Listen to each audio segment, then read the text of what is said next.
We're here at Comic-Con 2017. I'm here with Joaquim and Lauren, who are the co-producers for Voltron, the hit Netflix series, and they just premiered the season 3 premiere at Comic-Con.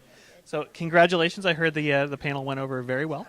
We were extremely elated and pleased and touched and heartwarmed and all those good things. Yeah, it seemed to go well. So you guys ended the last season on a huge cliffhanger. Shiro's MIA.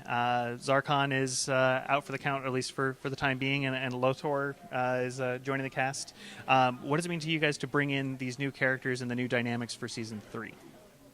It just means, we get to explore more stories. You have characters who take a completely different approach, so now our characters have to take a completely different approach when they're fighting back against them. It just makes things more interesting for us and hopefully for the audience as well.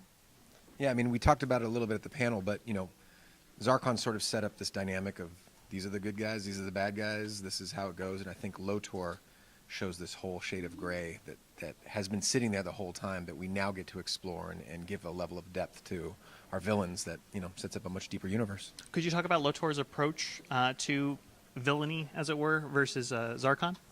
I think he's sort of like, we can do this the easy way or we can do this the hard way, and the easy way is much better for everybody. And if you choose the easy way, it might not be so bad for everybody. We might be able to have people join our ranks. But if you do it the hard way, we'll get it done. They'll take over. It's going to hurt. But I think whereas Zarkon was much more, we're just going to do it my way.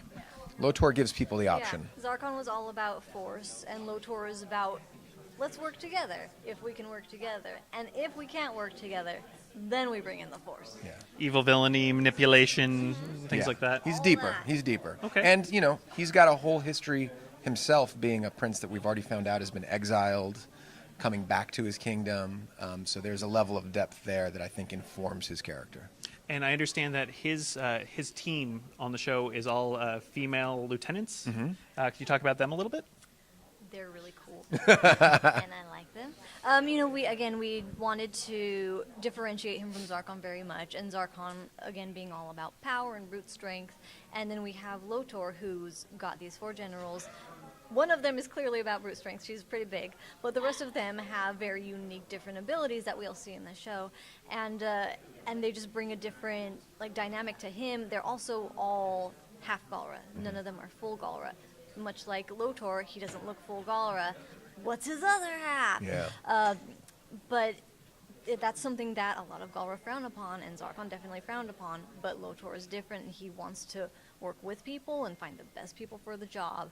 And so that's where these really interesting ladies come in. And He's one of those characters that you almost you understand, you can relate to. And as I think as the series continues and progresses, people will find that I can't really hate this guy. He's a villain, but I understand where he's coming from. Well, we're very excited for season 3, and stay tuned for more Comic-Con coverage at ComicsOnline. From leaping tall buildings to going off like gamma bombs. Switch your internet browser to ComicsOnline.com.